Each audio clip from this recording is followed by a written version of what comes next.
and welcome to our webinar to discuss the future of the public sector. The webinar is organized by the Strategy and Leadership Research Cluster at the Open University Business School. The research cluster is a vibrant research community formed to research themes that address important societal challenges. I'm Despina Filiou, a member of the cluster and a senior lecturer in strategy at the Open University, and I will just be coordinating today's discussion, including the live Q&A session at the end of the webinar. So please send us your questions through the chat box. So today you kindly joined us to discuss how public sector organizations can navigate the challenges posed by tremendous changes shaped by the impact of Brexit, the COVID-19 pandemic, and the war in Ukraine.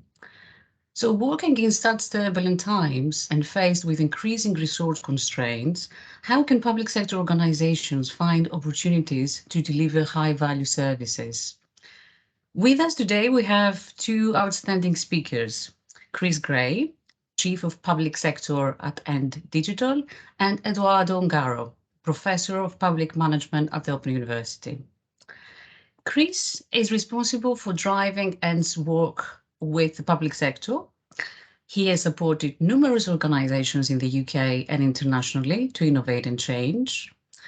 He's making an extensive contribution in the Northwest by chairing a number of boards linked to the business community and third sector organizations. Edoardo is a professor of public management at the Open University. He's the outgoing president of the European Group for Public Administration. He has published extensively on administrative reforms and strategic management in public sector organizations. Edoardo's research has received wide recognition in both the academic and policy-making communities. He just released the second edition of his book, which is co-authored and entitled Strategic Management in Public Service Organizations, which is published by Routledge.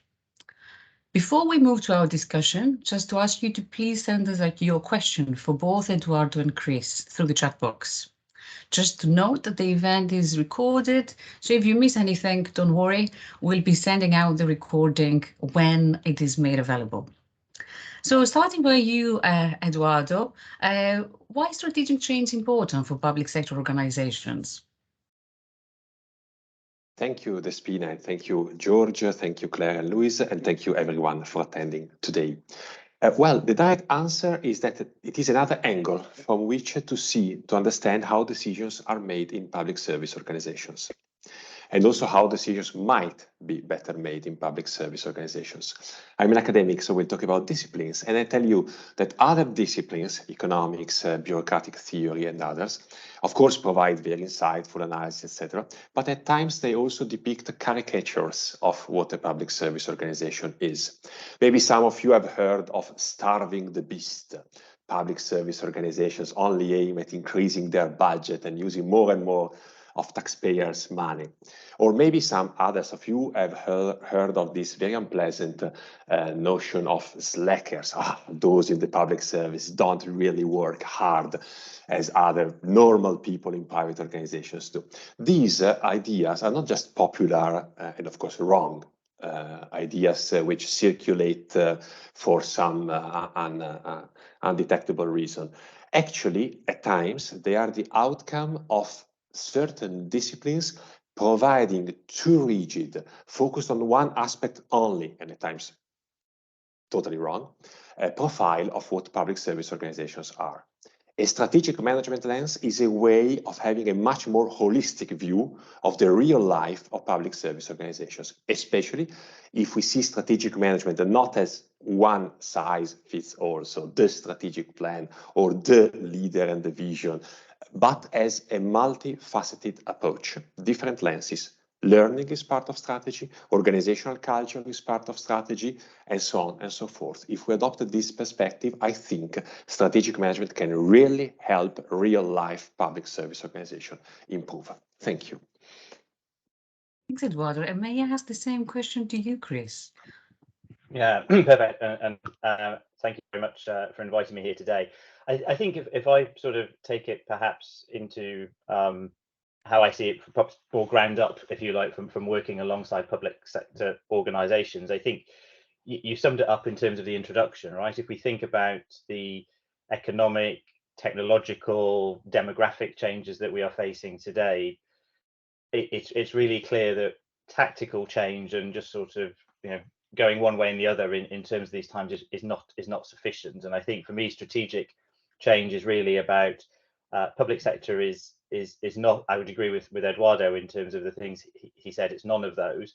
It can be a bit of an oil tanker at times in terms of its agility, however. And I think sometimes the strategy for me is about setting that very clear direction. We may weather different storms, we may have to cope with different conditions, but it's actually really being very clear and deliberate about the direction of travel that we want to get to. And I think, you know, the risk is that public sector is so complex that if we just do tactical change time and time again, we risk trying to put more and more often on perhaps foundations that are no longer inadequate. And if we've ever had an old house, there comes that point in time where you actually need to say, look, it's time to, you know, do some renovations and some proper renovations, or it's time to rewire, or it's time to replumb the house. And I think strategic change for me is taking those moments where it says, well, actually, we are changing that. We are putting in, you know, some major sort of infrastructure that supports the direction of travel that we want to take. And I think, you know, I see it with lots of clients. It's just, how do we stop being buffeted? So really having that. And I think if we can drive the organizational change, the culture change in that direction, and then that's really important. So it's having that holistic view, but also having that certainty. Thank you, Chris. Again, we have a question now for both speakers again. So starting from Edoardo. Edoardo, in your experience, what are the main barriers and opportunities shaping strategic change in the public sector? Thank you, Despina. I think we should also start from one aspect specifically, that formal strategic reorganizations, or labeled as such, have been foisted upon many public service organizations too frequently at times. Manipulating the Machine is a memorable title of a book by a colleague, the late Professor Christopher Pollitt, his basic argument is if you don't have other ideas about how to reform and change and manage a public organization, change the organization chart. It's the easiest bit. I think this has become a barrier in its own way, because staff have grown weary of these changes of which they don't see the rationale. Exactly the opposite of what Chris was saying just a second ago. This sense of direction and thrust. And this may be added to the other, of course, barriers that are there. But there are opportunities. And opportunities stem, if I can try to generalize across the board, they are specific of each and every organization or cluster of organizations. But if you can try to generalize at least this aspect, opportunities stem from two things: learning and real collaborative efforts.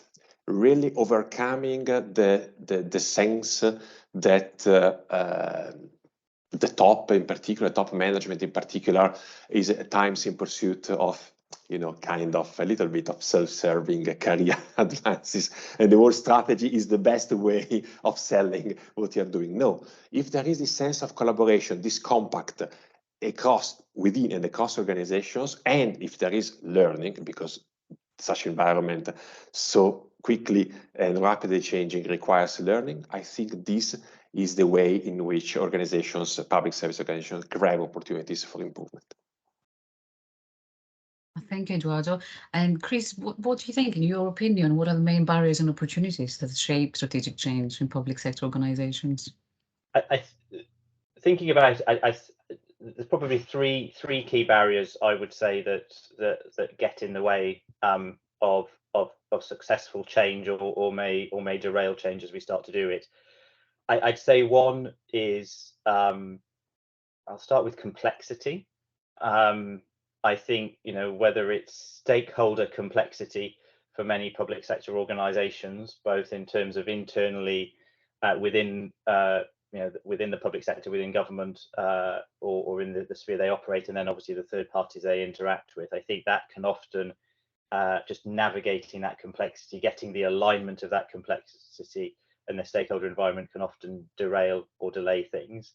I also think there is a process or a policy complexity, and I don't know whether Edoardo would agree with me. My sense is parts of the public sector have a sort of intellectual value for complexity, and they sort of it drives an additive rather than a reductive approach to change. And often, if we sort of a bit of Pareto analysis, my sense is 80% of the change would be relatively easy. It's the sort of 10 to 20% of complex process or policy that perhaps gets in the way, but there is a desire, almost a badge of honor, to show how complex things are and not to simplify. So I think that complexity is something that I would be there, and also the complexity that in many cases you can't unpick history. If you think about pension transformation or pension rules or that sort of area, some of those rules will go back tens of years and will impact people for a long period of time, and you can't necessarily change, much as you might like, a policy decision that was made in the 1960s or something like that. So some of that, I think, is complexity is one. Risk aversion, I would say, is another one that perhaps is a barrier to change, and whether that's just because there is a higher bar for some of the change that we need to do, because actually this can affect people's lives, it can affect people's education, perhaps people's life chances if you get it wrong. So therefore there is a risk barrier that is rightly there in terms of perhaps changing processes and things that are really impactful on people's lives. But then in many countries there's also then the fear of the press and the TVs and the media, and actually nobody wants to be the person that is driving change that ends up on the front of a tabloid paper talking about a disaster that shouldn't have happened. So I think the risk aversion or just the barriers that can often get in the way.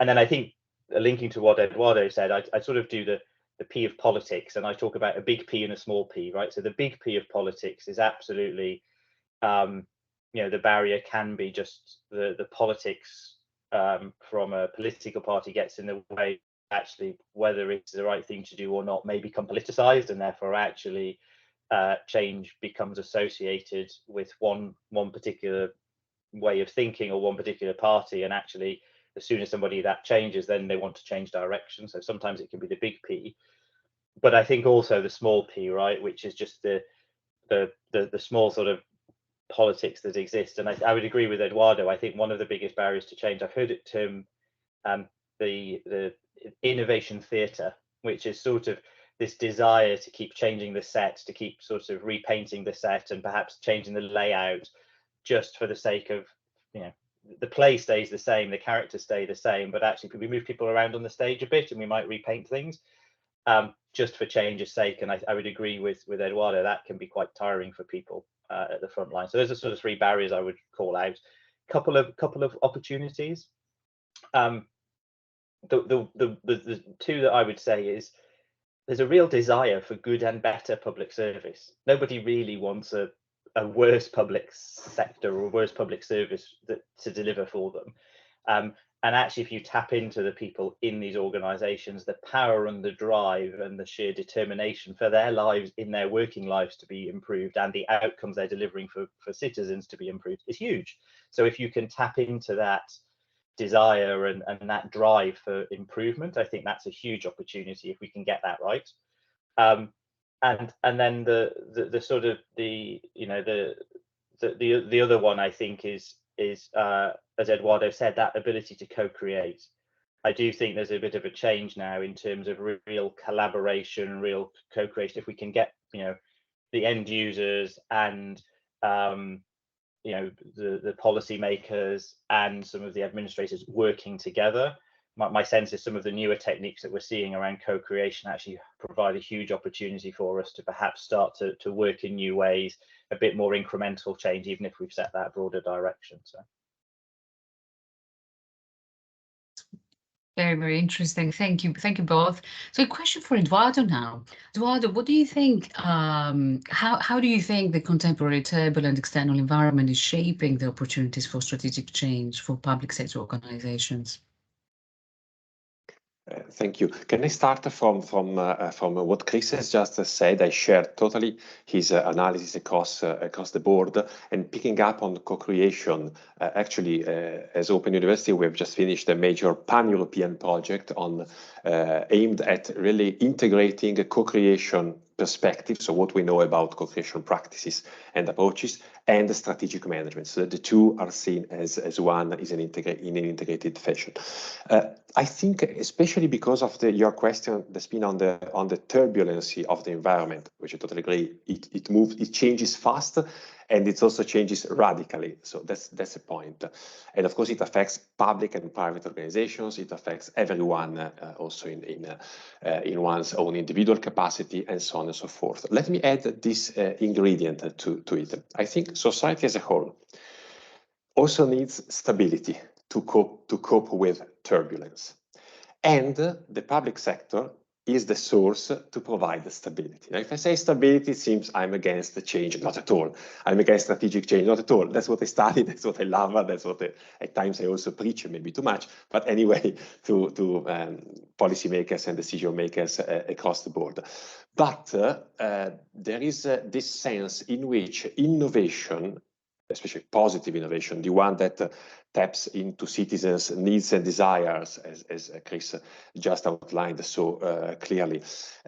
Innovation requires also some source of stability. You can't really innovate if everything is wobbly, everything is changing. You need a lever, you need a solid ground on which to leverage for innovating for change. And I think that the challenge, the strategic challenge for the public sector as a whole, and in each and every country, in each and every jurisdiction in the world, of course, not just in the UK, and for an individual public service organization, be it a hospital, NHS trust in the locality, or the local government, or a department, or whatever, or a quango, or whatever, is really to at the same time adapt to change, but also ensure that there is enough stability, certainty about that public service being provided without disruptions, certainty that certain rules will be upheld, of course, and properly enforced, and so on and so forth, which is the right mix for, I think, for society to thrive.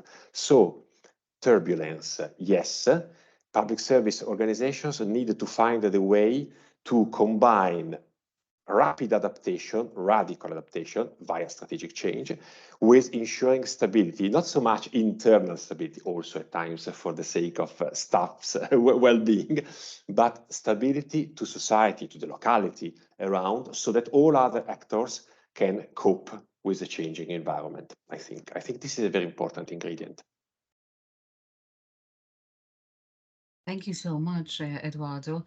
So, Chris, how as a consultant can you aspire public sector organizations to a process of strategic change? I think I mean, I've been reflecting on this one. I'm going to say 3 S's. So see whether they remain. I'm going to say show, structure, and support. So I think those are sort of the 3 areas that I think really as a consultant, what do you end up doing? Show is really around, I think, bringing that inspiration, bringing some of those ideas, sharing not only what public sector organizations are doing, and I think we need to be really careful about this.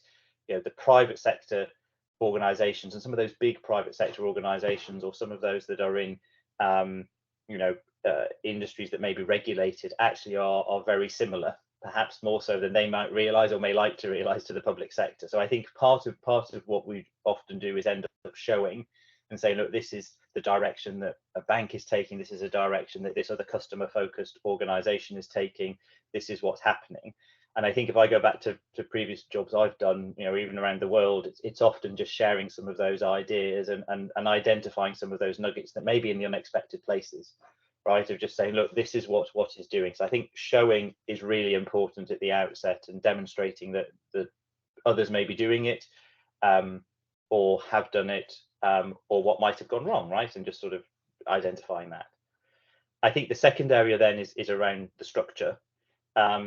often this is around, you know, how do we eat the elephant, right? How do we process this big change? How do we you know, drive the structure? How do we derive and deliver value incrementally so that this is not something that is a 6-year change program that only has benefit at the end of it, right? How do we structure a program that has the business case but then demonstrates value almost at, you know, regular intervals? And I think about some of the policy, the politics angle, you know, how almost if I need to demonstrate progress for people who are perhaps on a shorter time scale, let's be honest, and some of the change that will happen, how do I demonstrate value along the way? So I think structure is quite important.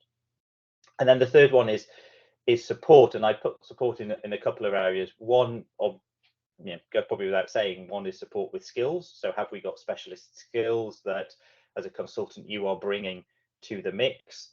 You know, that may well be in-depth, I don't know, data and analytics and analytical skills to help build simulations and almost you know, we're seeing people will perhaps use things like digital twins or other areas to demonstrate what this could look like and start to do that, which are not skills that people may have. But also support with evidence. Yeah, it's sad it still exists, but it is often, you know, sometimes a bit depressing. Often having somebody external say something will add more weight than somebody internally. And I think particularly if you have to challenge, you know, and even simple answers, where we were doing something reasonably recently where we were going out to talk to users. We were doing some user research for a small change. It was a policy change that needed to be there. And it was really evident that it was all around child care and sort of early years, and the audience that needed to implement this change were very much almost the YouTube generation, right? They wanted things on video, they wanted the change to be in their hands on their phones, and yet the traditional method was very much of papers and documents and other things coming out. And it was only really by bringing that to life and putting that evidence through, you know, co-creation and what have you, that we could demonstrate that there was a different way of doing it. So I think the support, both, as I say, in point skills, but also perhaps in evidence, is what we're trying to do. Great, thank you. So again, to ask you, Chris, if you look back at the last 3 years, can you give us an example where a public sector organization majorly transformed their processes, introducing changes that both improve the quality of the service and added to public value offering? Looking back over the last 3 years, or even the last 3 months, right? I think, I mean, it's a really interesting time, and you know, to some of what Edoardo said about driving change when everything is moving. I think, you know, there is we sort of need to recognize that lots of things have been moving over the last 3 years, and I guess the level of turbulence has been a lot more than we would imagine, and possibly even actually slightly longer, right? I think just in terms of, particularly from a UK perspective, my sense is there's been quite a lot of turbulence for a while. I think the one area, and partly just because it's totemic or iconic in the UK, is I think really looking at the NHS and just how the digitization and the technology change and just the way that is, as an organization, is collaborating and is moving forward in so many different ways has changed. You know, the NHS possibly is one of those organizations that has suffered from a lot of innovation theatre of putting managers in and taking them out and reorganizing and restructuring. It's a hugely complex organization, but if we think about it, I was looking at the statistics for example, for the NHS app, right? The NHS app, I think, existed before the pandemic, but if you look at it now, it is, I think, the most downloaded application in the UK. There are something like, you know, 20+ million people who are using it. But people are using that to do, you know, I think I've got some stats here, 16 million, and these were for May up until May this year, 16 million repeat prescriptions, you know, 1.5 million GP appointments, changes in the way that people are making organ donor decisions, 90 million people viewing their GP data and getting sort of, you know, vaccination records or their medical history. You know, my sense is that the NHS, if I go back 10 years, was behind the curve in much of Europe in terms of its level of digitization. And I think just the core drive is changing that. And whilst you may get headlines about GP appointments or others, the way that it's adding value, I think, to many people, that they can go onto an app or they can go onto a website, they can find out information, but they may be able to post a question to their GP or ask for an appointment. They may get a text message back, they may get a phone call, but it's a case of it's a saved trip. It may be actually that will satisfy what they need. I think that is really clear.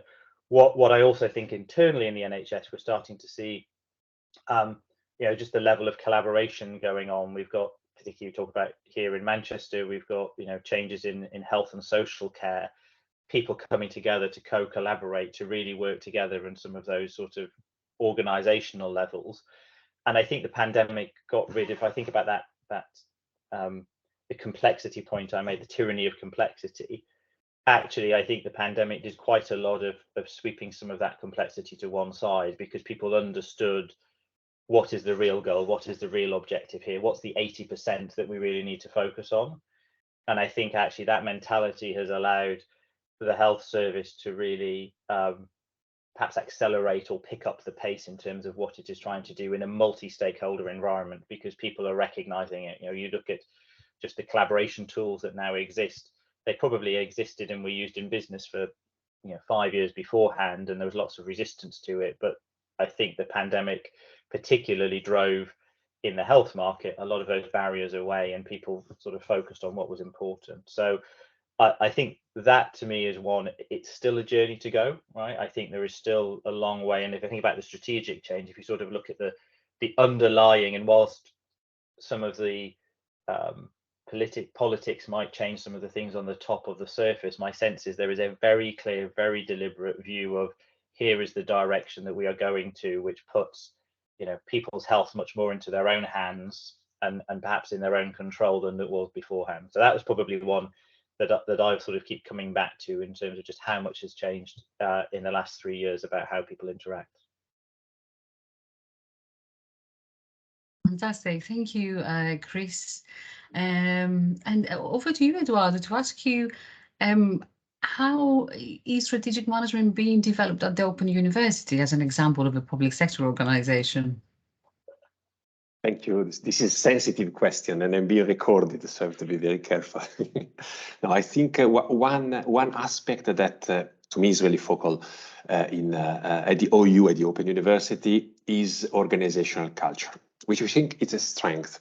I mean, in our book, we identify like 10 different lenses through which to read, to understand strategy. So strategy can be a plan, more or less well formulated.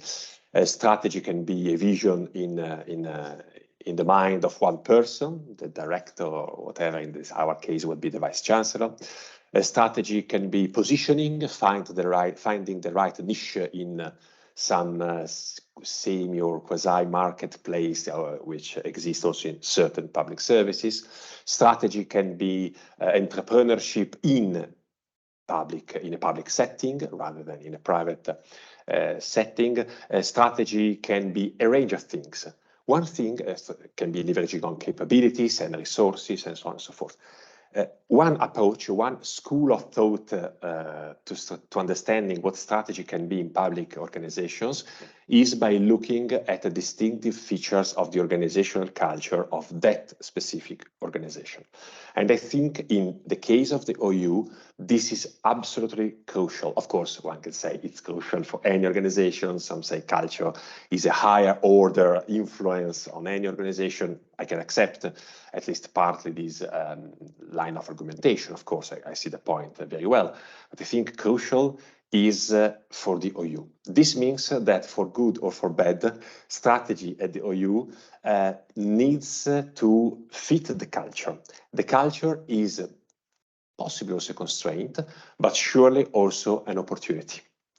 I will, again, I'm recorded, I don't want it to go too far, but I think this is really the lever and the key. All the other aspects matter.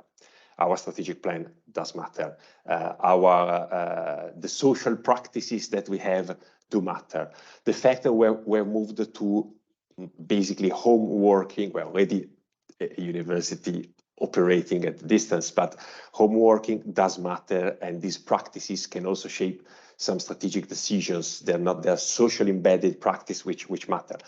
But let me say, I think, and of course, you, George, all the colleagues here from the OU may have a different perspective, see different angles to this. All matters, but culture is so crucial for the Open University organization culture that you really need to leverage on that for good strategy and do not run counter to it. Otherwise, this is only a recipe for strategic disaster.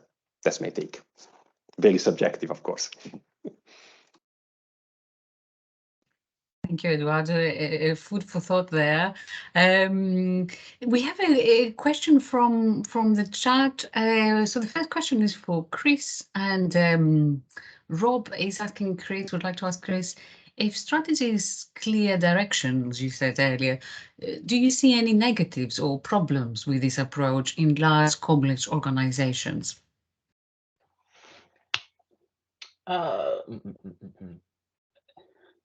I guess the hard part probably in large and complex organizations is probably twofold. One is getting that alignment in the first place that is there, and then the second is the consistency and the maintenance of it. I think, you know, sometimes the public sector can suffer from actually a huge amount of people moving jobs and moving roles and what have you. So often in the private sector, you may have, you know, I'll pick on a chief exec in a private company. The CEO may be in place for 3 years, they may be in place for 4 years, and that's possibly the sort of, you know, average tenure of somebody at that space. But we know that you've got stability for that period of time. I think often if you look at, you know, perhaps heads of department, permanent secretaries, chief execs, particularly, you know, over the recent past in the UK, we haven't had, you know, that same level of tenure, and I think that's what's very hard, which is if you've got somebody new coming in, how do they maintain something that perhaps has been developed elsewhere? So I think the challenge is not necessarily once it is set. I think getting it set is hard in big organizations. I think probably the key point is just that seeing it through and that relentless focus, and in times of turbulence really sticking to it. You know, I think I sometimes look at, say, the business sector, and I can think of them perhaps being a bit more deliberate and a bit more focused on seeing things through. That said, the timescales often for the change in a business, you can push things through probably quite fast and harder. So you may be able to do something in 2 years or 18 months to 2 years that will take, you know, 5 years in the public sector. But as soon as it takes 5 years, I think that maintenance and consistency is probably the hardest thing to do. Thank you, Chris. We have another question for both of our speakers, which is by Mr. Stephen Parker. Would like to ask you, what are your thoughts about how strategy may be different among the wide range of public sector responsibilities? For example, social care, transportation, city management, and so on.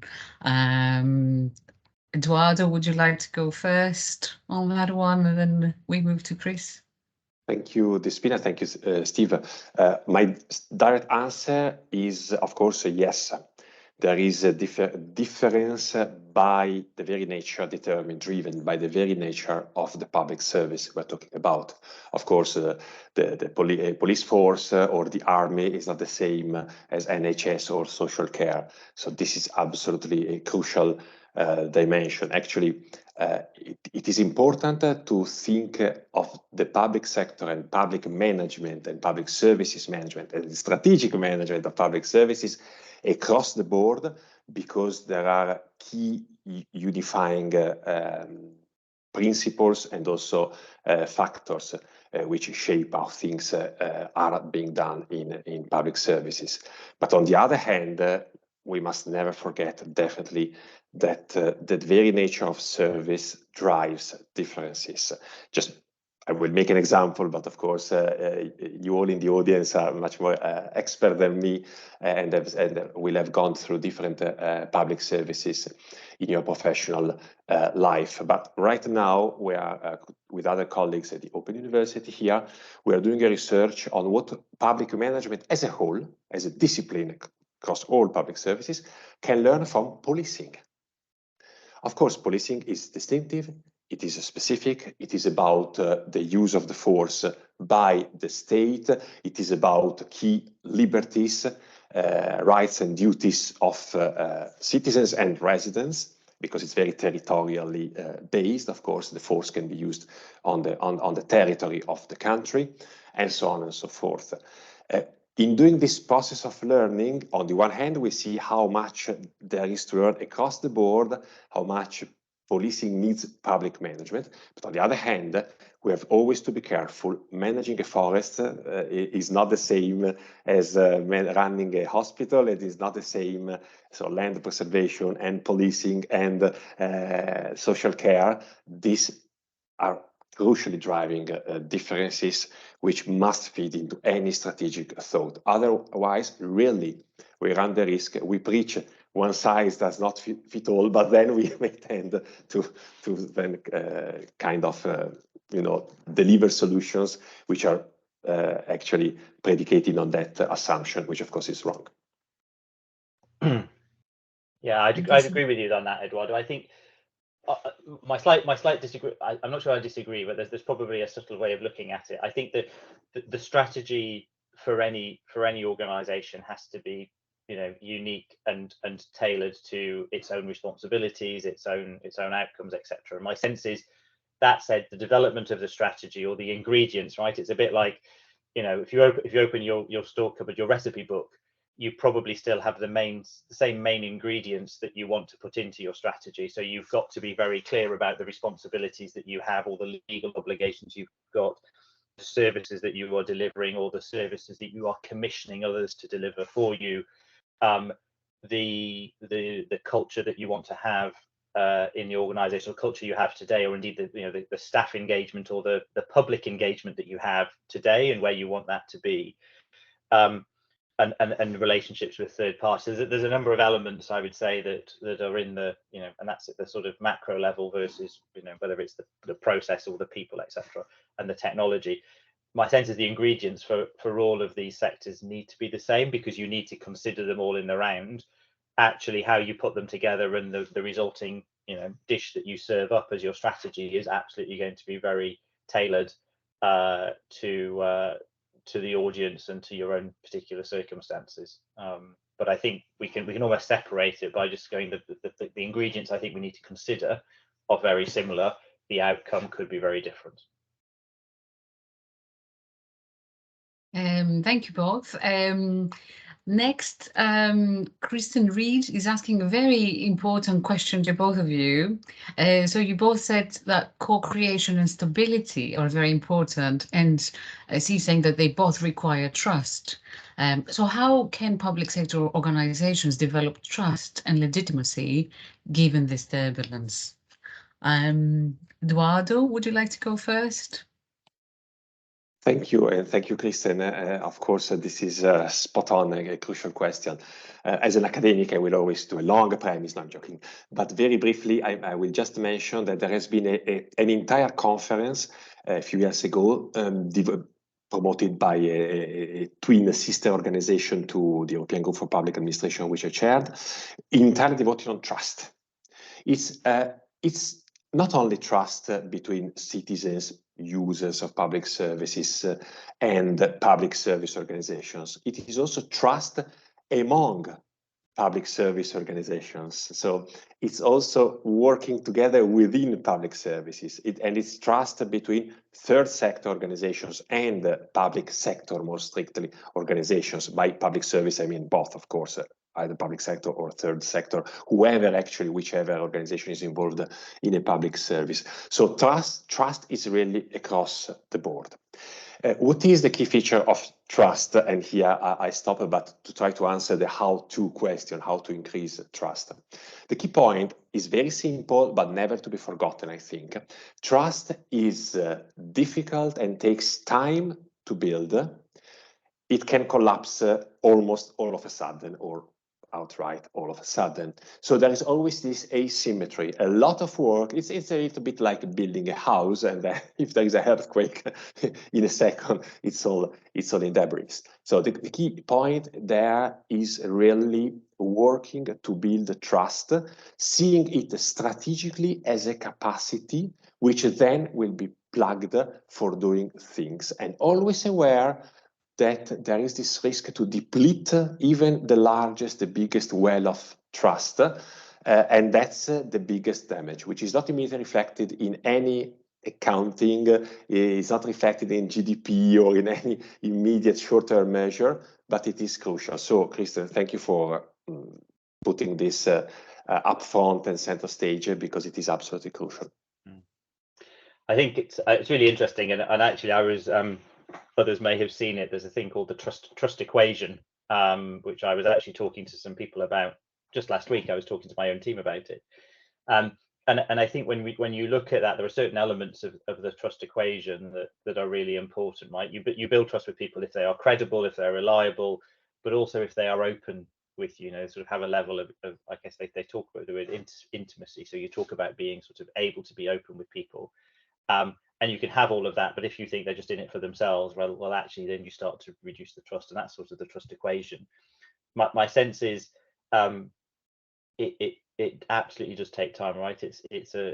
Building trust is not necessarily the most rational thing. It's an emotional thing as well. So, what often I would see is how can we find perhaps the intermediaries, right? So if we're trying to build trust between the public and an organization for a change and for co-creating on a particular topic, well, actually working backwards, who are actually the people that the public trust, who are the people the citizens trust, and actually can we start almost by using them as an intermediary, because if they have already got established trust, well, actually can we bring them in as a proxy to start with, and then we start to grow. So often if you're doing in-depth user research, it may well be you need to talk to end citizens, but the way to those citizens will be through third parties that they trust the most, because they can then probably have that level of intimacy which they understand where the organization is coming, and you start to build it. So it does take time, but I think for me it is also around using the full set of stakeholders,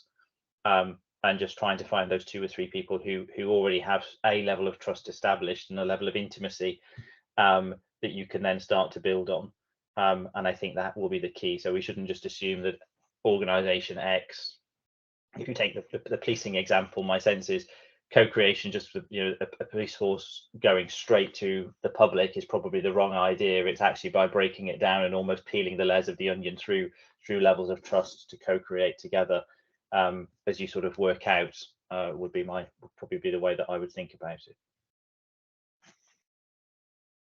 Thank you. We have a question from Mr. Terry Hudson, who works for the NHS. So the question is, do you have any advice on achieving strategic change in public sector organizations that create more public value, when public policy first may limit organizational autonomy, and second, the required accountability might focus the organization on certain things only? A very interesting question. I don't know, Edoardo, if you would like to go first. Oh, thank you. That's so challenging, of course, a question. But again, spot on. Yes, policy is part of the context of any public organization, surely. Public service organizations in the NHS. And of course, accountability is crucial. Point is, I would like to link to trust, to the topic of trust that we just discussed earlier on. I think the big challenge is never to choose the shortcut and consider public accountability and policy, which will always be there, as something to try to shield your organization as much as possible. Although I see this quite often that there are very reasonable motives, understandable reasons for doing that. But always trying to leverage on this and thinking what is specific of being public. So we have to be accountable. So we have to, we are part of policy, not just implementing, ideally also contributing to forming policy, but very often that's just, kind of top-down implementing, leveraging on this to, as the distinctive aspect which can make public organization unique, and so this is something on which you can leverage to build the kind of legitimacy and trust which enables tapping resources which are out there, very difficult to mobilize, but that public organizations are uniquely positioned potentially, I know how hard that work is, to tap and to utilize. I hope this makes sense. Yeah, it's a great question.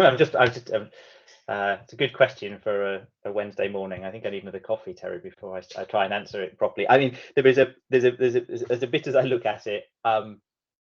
I think it's, as you talk about the limited autonomy that you have, I think it comes back to very much that as Edoardo said, some of it's around trust, it's around the stakeholder engagement, and I think having perhaps as an organization that clarity, but then being able to communicate that, to articulate that, to share that vision and that direction with others that you are reliant upon, right? And I think that's where the hard yards come into, just building trust and building credibility and getting others to buy into that view that this is the right direction to go.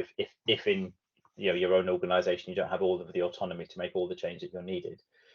I think on the value point as well, it's a bit of a case of trying to break it down and be specific as possible about what value that you can add as an organization, but almost show the full amount. And I think that plays into it, which is by demonstrating, well, if we're only accountable and responsible for this, but this is all the value that we can add. Actually, there is so much left on the table for the public if we don't work together on this one. So it's a really interesting point about sort of almost setting that vision, building that stakeholder buy-in would be my sense. And having a business case that sort of brings to life in the nicest way possible the potential value that could be delivered, but then recognizing if we don't work together on it, we're only going to achieve a really small part of it. So I think that's where it is hard, right? I think this is where it comes back to, you can talk about strategy in the classroom and you can sort of pull your plan together actually in really complex organizations, or something like the NHS, which is just, we use the 3-letter acronym. Actually, it is anything but, one organization and one entity. So I think you just need to, it is all around building that vision, and the stakeholder alignment is as key, and therefore the trust comes into it. What you end up doing may be the same as you're always going to do, right? You may end up not changing your accountability. You may not end up changing your core responsibilities necessarily, but actually if you've got other people to go with you, then hopefully the value you can deliver is greater as the whole. That's my immediate thoughts, but want to ponder on, I think, a bit more. Thank you both. Thank you so much. Just moving to another question from Dr. Matthew Higgins this time. It says, with the increasing reliance on the voluntary sector to deliver social welfare support, is there a risk that public trust with the public sector institutions will be diminished? So this is something that we see in the UK especially. So Edoardo, would you like to go first? Great question. If I have to be imbalanced, which isn't typical for academics, to try to balance, I would say yes, there is this risk outright. I see this point, and maybe I can really stop here, because if we recognize a challenge, then we can try to find a solution. If we don't recognize it, then no. Which doesn't mean, I think that the voluntary sector is crucial, has always been, and any opportunity to involve it is most welcome. Of course, there are pros and cons, and depending on how you do that, it can be more or less effective, equitable, whatever, but it's absolutely great. But there is the risk there? I think so, yes. Thank you for spotting this very important point.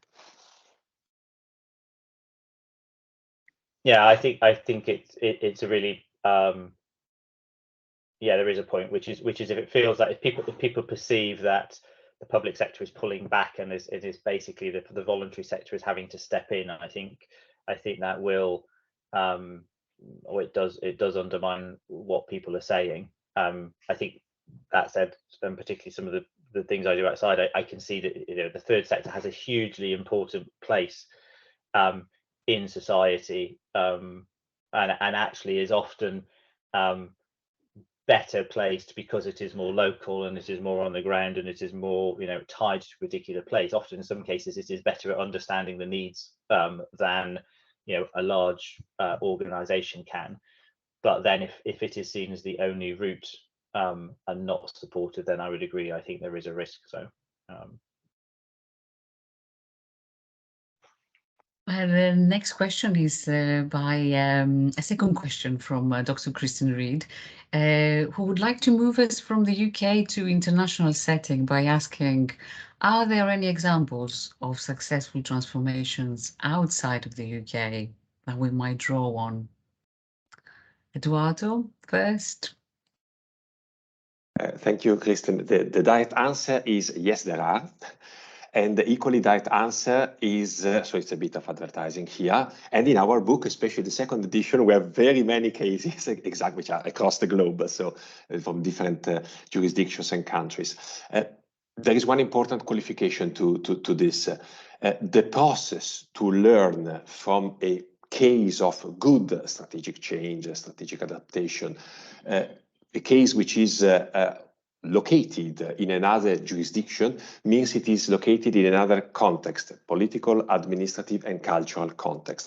So the point is, there are these examples. There are organizations which produce examples by it's their job, can be in the consultancy sector, can be international organizations like OECD, and so on and so forth. And we academics produce case studies, and of course, in the field of strategic management, where this group and this event we're having is located.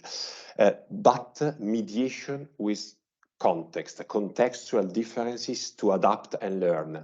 And this applies even if the language is the same. So even if we here in the UK are to learn from US examples, or Canadian or Australian or whichever, don't be misled. The language may be the same, the accent might be different, that I appreciate, but the point is context is different, even more so when, of course, you cross to different contexts. But yes, definitely there is so much which must be learned via going beyond the frontiers and borders of formal jurisdictions, absolutely.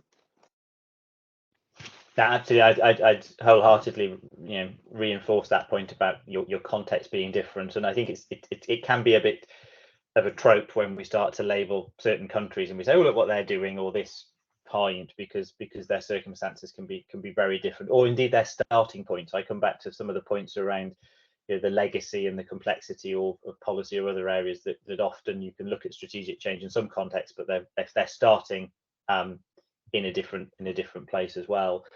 That said, I think I come back to the sort of the 3 S's around consultancy. I think one of the objectives that we have to do as advisors is show, right? And I think sometimes you don't need to go to the end of the world, right? Sometimes it may be just something that's down the road but in a different sector that people are missing out on. So I think there is just something about being open to new ideas and being open to challenge in different areas and just look, right? I think there is a point to say, well, look, let me understand what this particular retail organization has done and how it has transformed it. It may not look anything like you, but there may be lessons that you can learn. So my sense is with strategy, it's almost an abundance of looking at what's out there to see what you can spot and then bringing it into your own context. But it's really difficult.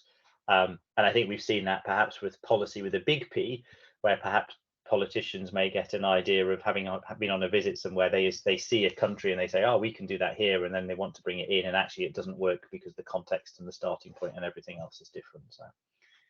So yeah, I'm going to be not drawn on a particular example or a particular country, but what I would say is, yes, we should look around and look all around us, but sometimes it can be just down the road. But the context is absolutely the key thing as we distill that and understand it for our own journey.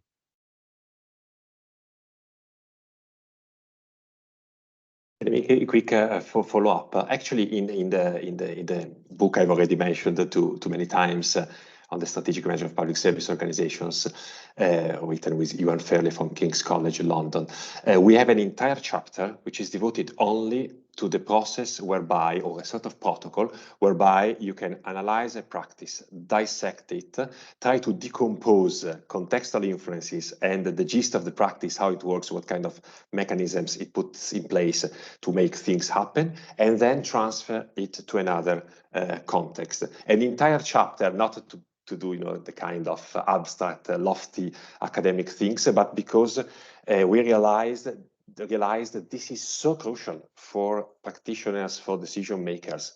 It's really, we trade in, we trade in practices, but at times practices are only evocative. Oh, in that place they did that that wonderful thing. How is it that it played out? Well, the point is what kind of mechanisms were triggered in that context, and then is there any possibility to repeat similar course of events in another context? This is the first test. And if it works, then the how question begins to unfold, and you can address. So you decompose, you find the gist, you transfer the gist, you make it work in another context. And then this practice in turn will become food for thought, or maybe something more, a tool in the hands of decision makers and consultants, of course, for further engineering of strategic change elsewhere. This is crucial. It's really at the core of what we do. Thank you. That's really interesting. So we'll only a few minutes left till we reach the mark of 10 o'clock. I'd like to ask you both to share any final thoughts. I don't know if you would like to reflect on the impact of the latest changes in the UK and instability we all experience, and how that might be affecting implementation of strategy in the public sector organizations, or to go more broadly and give your final reflections and thoughts.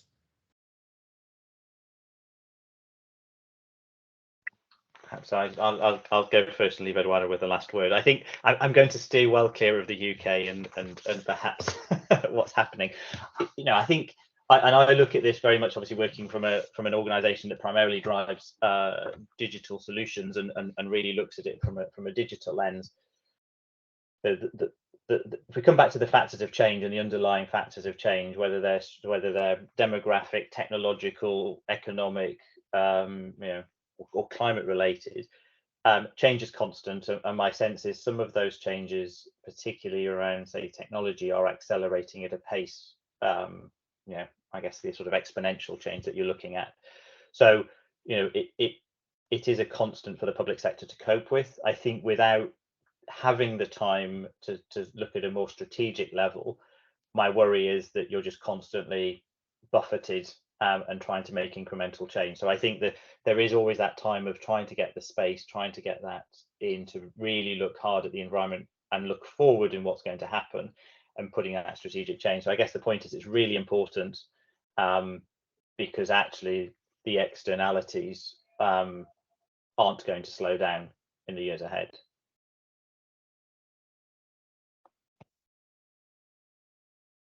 Absolutely, I can only echo what Chris has just said, and actually, if I can make a plea or a call, which is something we are doing concretely right now, is an alliance between decision makers, practitioners in public service organizations, consultancy, and academia. We are pulled in different directions for very understandable reasons. Academia must publish in more and more in certain journals which require purity of rigor in methods, and at times relevance of the topic which is being discussed may be lost along the process, and so on. So all faults, or most of the fault, on us as academics, but definitely we need this alliance. And I think the event today, and I don't want to steal the Spina, your final word here, but is a fantastic example of what it means that by bringing together the three, we can really make the most of strategic management,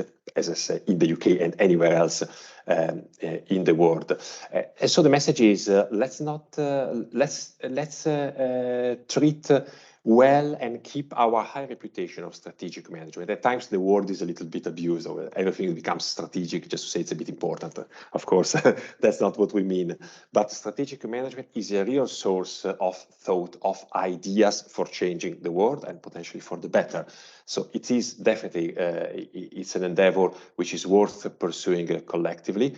We must do this through an alliance. An alliance can only be the three of us, those directly in the public service organizations, those in a consultancy more hands-on, and those in the academia. If we leave one of the three out, I don't think we go that far.